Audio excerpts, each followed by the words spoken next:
تقوی کے حصول کے یعنی تقوی کیسے ملتا ہے؟ تو تقوی کے حصول کا دو معیار ہے، ایک اللہ کی راہ میں قتال ہے اور ایک اللہ کی راہ میں خرچ کرنا ہے۔ اور اس تقوی کو اللہ رب العالمین جل وعلا نے سورہ حدید کے اندر ایک خاص ٹائٹل کے ساتھ قرآن نے دوبارہ ذکر کیا، اعظم، جیسے اتقا اکبر سب سے بڑا، اتقا سب سے متقی، اعظم سب سے بڑا، تو یہاں پر قرآن ایک ٹائٹل دے رہا ہے صحابہ کی جماعت کو، اعظم درجہ، درجہ اسٹیٹس مرتبہ، اعظم سب سے بڑا درجہ۔ اب وہ کس کو دے رہا ہے قرآن؟ تو آپ دیگر رایت باتوں پر ہاتھ صاف کرنے کی بجائے قرآن پر آئیں پہلے، کیونکہ ہر کتاب پر بات کلام ہو سکتا ہے اور اس میں 4 10 12 قول نکالے جا سکتے ہیں، لیکن یہ اللہ کا کلام ہے۔ اللہ فرما رہا اعظم و درجہ، سب سے بڑا مرتبہ اور رینک کس کا ہے؟ تو فرمایا لا یستوی منکم من انفق من قبل الفتح، مکہ فتح ہونے سے پہلے جنہوں نے اللہ کی راہ میں مال خرچ کیا، وقاتل، اور اللہ کی راہ میں جہاد کیا، کوشش کی، جد و جہد کی، اولئک اعظم درجہ، وہ جو ہیں وہ بلند درجے والے ہیں، من الذین، ان لوگوں سے،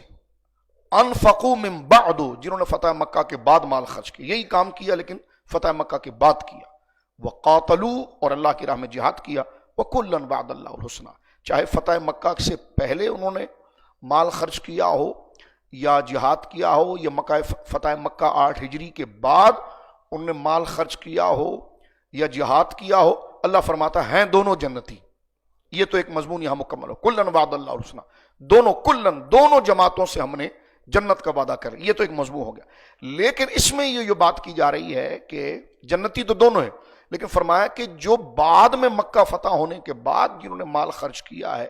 اور جہاد کیا ہے، اعظم درجہ، ان سے بڑا درجہ ان کا ہے جنہوں نے مکہ فتح ہونے سے پہلے خرچ کیا تھا۔ تو کیونکہ مکہ فتح ہونے سے پہلے اندھا سودا تھا، اتنی سختی، اتنی پریشانی، کچھ نہیں پتا تھا کہ کل صورتحال کتنی زیادہ بگڑ جائے گی، سلجھنے کی تو تھی نہیں بلکہ بگڑے گی کتنے۔ اس حالت کے اندر جس نے مال لگایا اور اللہ کی راہ میں دیا کہ جو سامنے اس کی بینیفٹس، ریوارڈ، دنیاوی ظاہری کوئی امید نہیں تھی، اعلان نبوت سے لے کر فتح مکہ روزانہ ایک سے بڑا ایک امتحان سامنے کھڑا تھا، لیکن جب مکہ فتح ہو گیا تو مکہ فتح ہونے کے بعد گرد و نواح کے تمام علاقے سرنڈر ہو گئے اور مسلمانوں کے کنٹرول میں آ گئے، اب بڑا ریلیف ہو گیا، اب بات بالکل پکچر کلیئر ہو گئی کہ ہاں اب